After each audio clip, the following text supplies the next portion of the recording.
నమస్కారం, city news తెలుగుకి స్వాగతం. ఈనాటి ముఖ్యాంశాలు.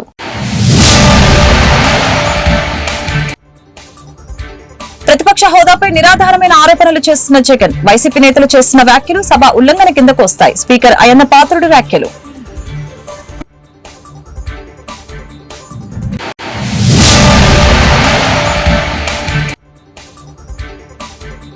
మే నెలలో తల్లికి వందనం పథకం అమలు, త్వరలోనే మార్గదర్శకాలు విడుదల. అసెంబ్లీలో మంత్రి నారా లోకేష్ ప్రకటన.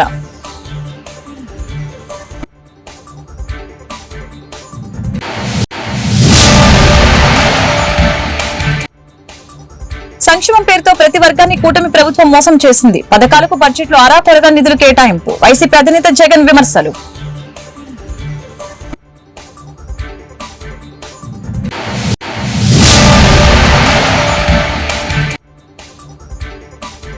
ఎమ్మెల్సీ అభ్యర్థిగా నాగబాబు పేరుని ఖరారు చేసిన పవన్ కళ్యాణ్, త్వరలో మంత్రి పదవి చేపట్టే అవకాశం.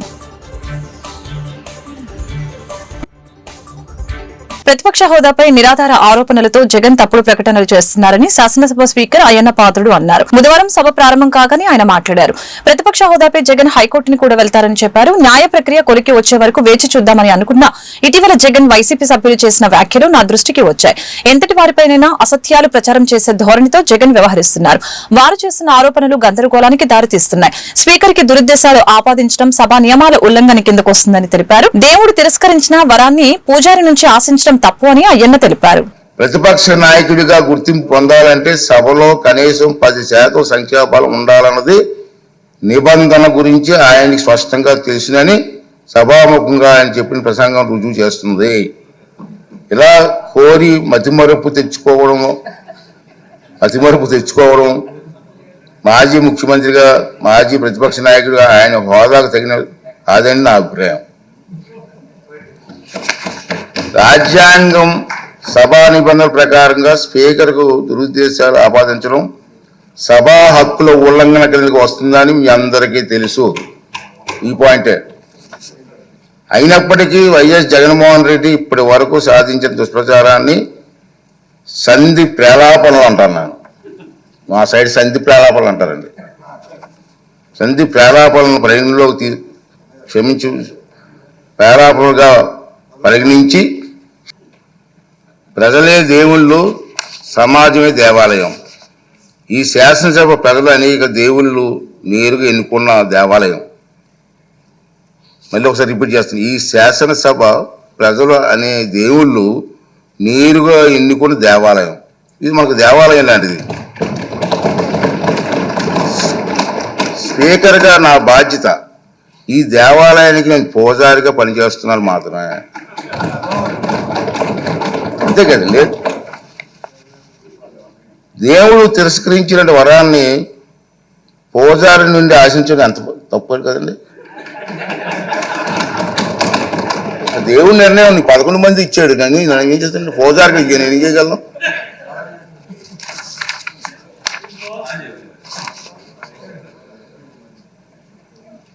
ఈ నియోజకవర్గాల్లో ప్రజలు ఈ సందర్భంగా వాళ్ళ సభ్యులు కూడా రావట్లేదు, చూస్తూనే ఉన్నారు. ఈ సందర్భంగా సభకు దూరంగా ఉంటున్న సభ్యులకి నా విజ్ఞప్తి ఏంటంటే, ఈ నియోజకవర్గాల్లో ప్రజలు మీకు ఇచ్చిన గౌరవాన్ని బాధ్యతను గుర్తు చేసుకోండి. మీకు సభకు దూరంగా తల్లికి వందనం పథకాన్ని రాష్ట్ర ప్రభుత్వం ప్రతిష్టాత్మకంగా ప్రవేశపెడుతుందని మంత్రి నారా లోకేష్ తెలిపారు. శాసనసభలో ఆయన మాట్లాడారు. తల్లికి వందనం పథకానికి సంబంధించి మార్గదర్శకాలను త్వరలోనే ఇస్తాం. బడ్జెట్ లో 9,407 కోట్లు ఈ పథకానికి కేటాయించాం. గత ప్రభుత్వంలో దీనికి ఏడాదికి 5,540 కోట్లు కేటాయించారు. గతంతో పోలిస్తే ఇది 50% అధికం. ఎన్నికలకు ముందు సూపర్ 6 అనే కార్యక్రమాన్ని ప్రజల్లోకి తీసుకువెళ్లాం. ప్రజల ఆకాంక్షలకు అనుగుణంగా తల్లికి వందనం పథకాన్ని చంద్రబాబు ప్రకటించారు. మే నెలలో తప్పనిసరిగా ఇంటిలో ఎంతమంది చదువుకునే బిడ్డలుంటే అంతమందికి పథకాన్ని వర్తింపజేస్తామని లోకేష్ తెలిపారు. తల్లికి వందనం పథకం ప్రభుత్వం ప్రవేశపెడుతుంది.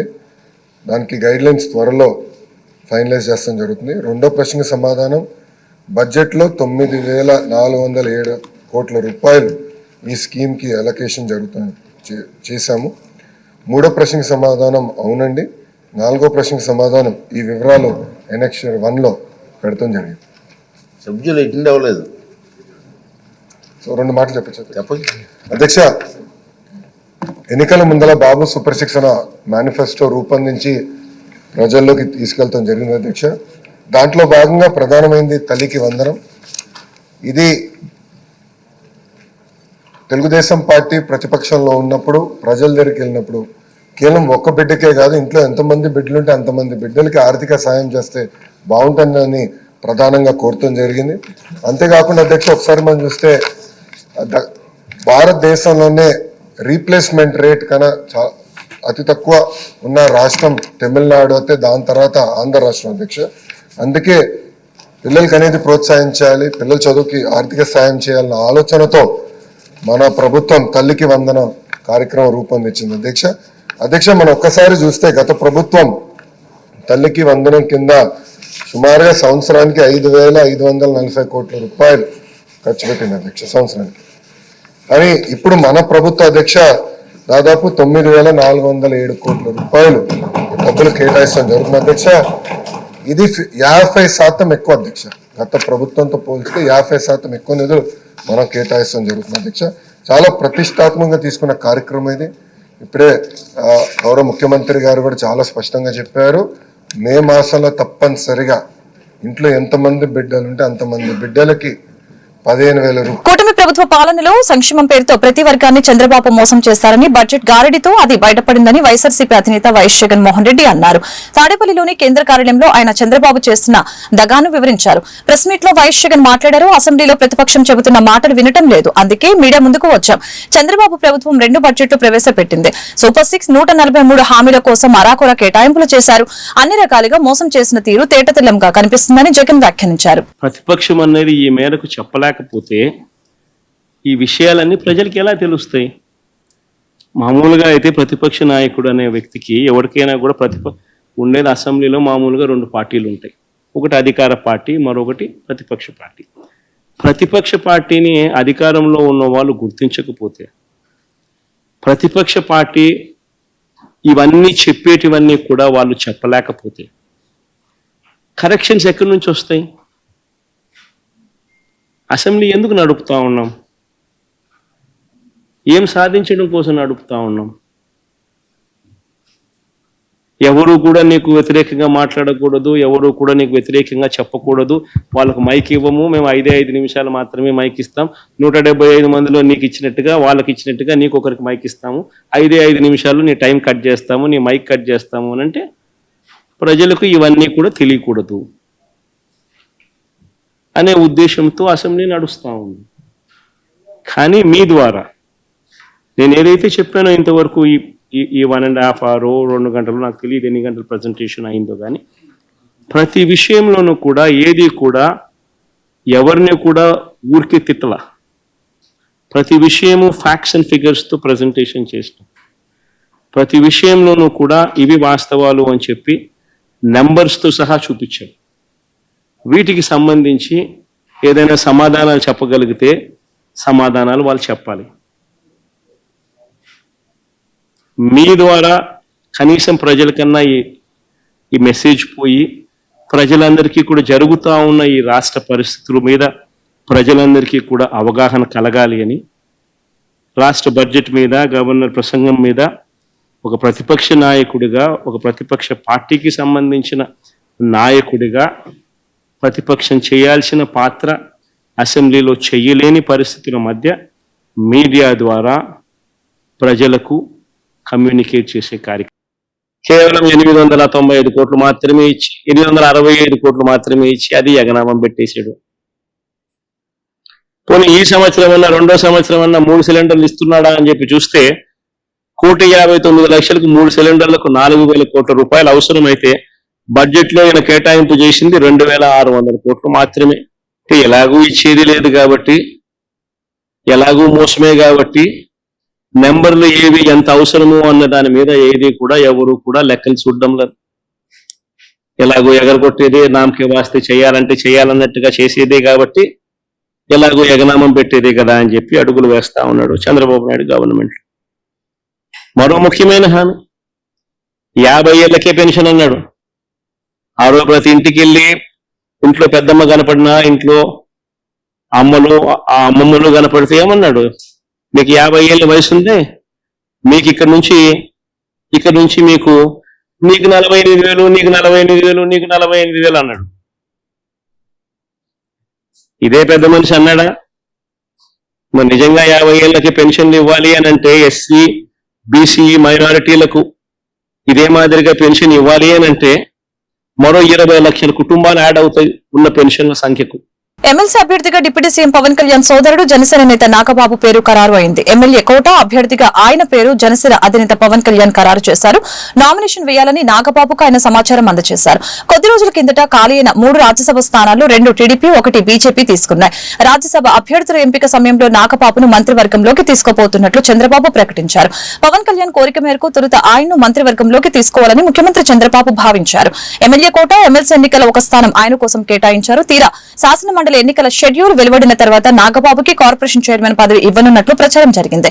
కానీ తాజాగా ఎమ్మెల్యే కోటాలో ఎమ్మెల్సీ అభ్యర్థిగానే నాగబాబు పేరును ఖరారు చేశారు. ప్రపంచ వ్యాప్తంగా క్రైస్తవులు ఈ రోజు విభూతి బుధవారం ఆచరిస్తున్నారు. అలాగనే గుడివాడలోని ఏలూరు రోడ్లో ఉన్న మౌంట్ కార్మెల్ మాత ఆర్సీఎం దేవాలయం నందు ప్రత్యేక ప్రార్థన నిర్వహించారు. ఈ రోజు నుంచి లెంట్ డేస్ ప్రారంభమైనందున కథోలిక సంఘ సోదరులు 40 రోజుల ఉపవాస దీక్షలతో మెడలో జపమాల, తెల్లటి దుస్తులు, నీలి కండువాను ధరించి ప్రతిరోజు బైబిల్ ధ్యానించడం, ప్రార్థనలతో ఆచరిస్తారు.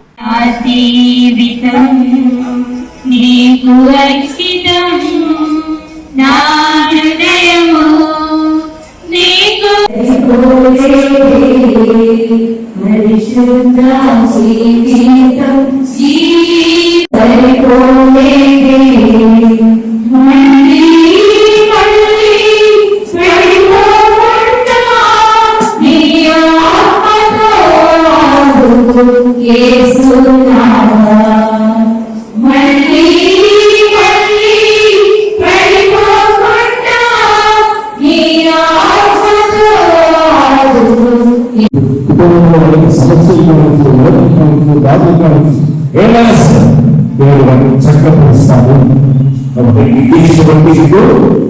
ఆశీర్వదిలో అన్ని కొడుకులు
పూర్వకాలంలో కూడా భక్తులు అనేక మంది ఇలాంటి వ్రతాలు సూచించి దేవుడు కూడా అనేక మంది పోయింది.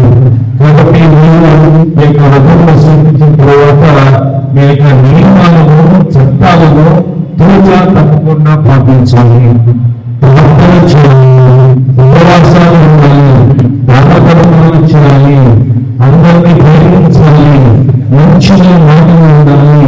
మీ భక్తులు ఎటువంటి ఉండకూడదు. మీ వస్త్రాలు ఏ విధంగా తెల్లగా ఉన్నాయో మీ హృదయాలు కూడా తెల్లగా. ఈ వస్త్రమైన సూచనని బట్టి మనం కూడా పక్షులుగా పూర్తిగా మారాలి అనే దానికి ఈ యొక్క తెలుగు వస్త్రాలను అందించాం. కాబట్టి మనం ఉపయోగించుకొని ప్రార్థనలు చెప్పి పవిత్ర జీవితాన్ని అందరూ మనం శిక్షించాలి. నేను శక్తిగా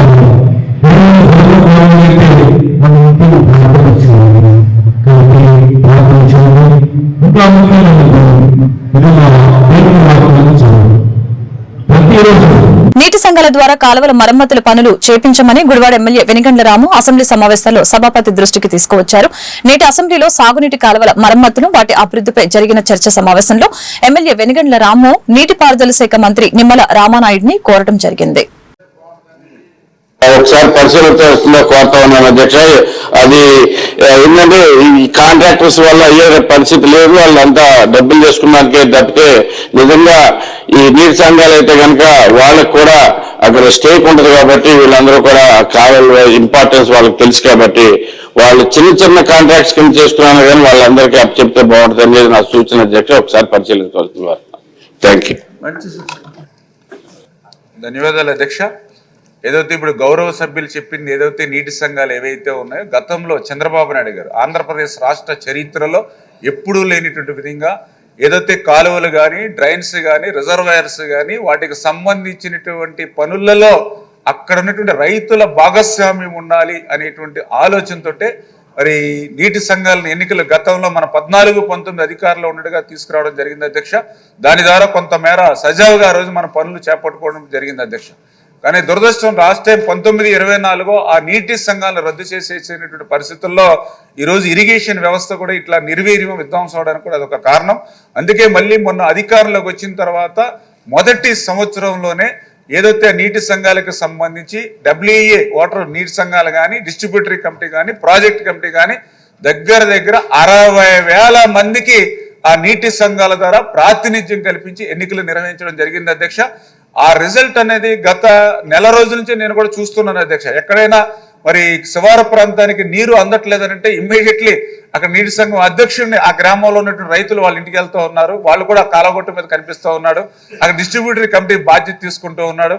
ప్రాజెక్ట్ కమిటీ చైర్మన్ అవసరమైతే సొంత జేబుల్లోంచి కూడా 20 లక్షలు 30 లక్షలు కావాలంటే ముందు ఇనిషియల్గా కూడా పెట్టుబడి కూడా పెట్టే పనులు జరుగుతూ ఉన్నాయి అధ్యక్ష. అందుకే మేము డిపార్ట్మెంట్తో కూడా మాట్లాడి ఏదైతే ఈ నీటి సంఘాలకు సంబంధించి గతంలో 5 లక్షల వరకు కూడా నామినేషన్ మీద వర్క్స్ ఇవ్వడానికి అవకాశం ఉంది అధ్యక్ష.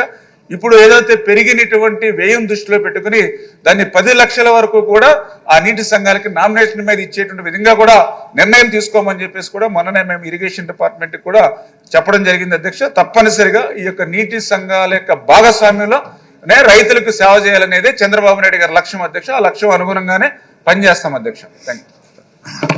రాము గారు చెప్పింది చాలా చక్కటి సూచన. మా నియోజకవర్గంలో కూడా ఆల్మోస్ట్ అదే పద్ధతి ఆల్రెడీ జేబులోంచే అందరూ పెట్టుకుని బిల్లు వస్తుందా రాదా అన్నది పక్కన పెట్టి మేము పెట్టించాం. సో మీకు సంపూర్ణమైన అవగాహన ఉంది డెల్టా ఈ సిస్టమ్ మీద. అలాగే పంట కాలువల్లో ఆక్వాకల్చర్ నీళ్లు డ్రైన్లోకే వెళ్ళాలి, పంట కాలువల్లోకి రాకుండా మా నియోజకవర్గంలో చర్యలు తీసుకున్నాం.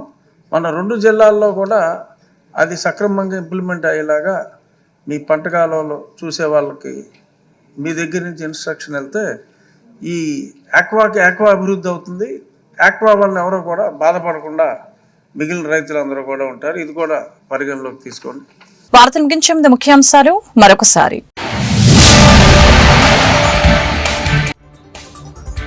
ప్రతిపక్ష హోదాపై నిరాధారమైన ఆరోపణలు చేస్తున్న జగన్, వైసీపీ నేతలు చేస్తున్న వ్యాఖ్యలు సభ ఉల్లంఘన కిందకు వస్తాయి. స్పీకర్ అయ్యన్న పాత్రుడు వ్యాఖ్యలు.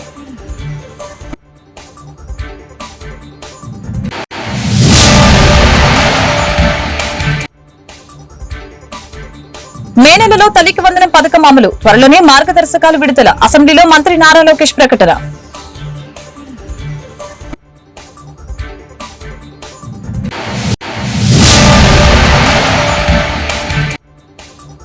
సంక్షేమం పేరుతో ప్రతి వర్గాన్ని కూటమి ప్రభుత్వం మోసం చేసింది. పథకాలకు బడ్జెట్లో అరాకొరగా నిధులు కేటాయింపు. వైసీపీ అధినేత జగన్ విమర్శలు.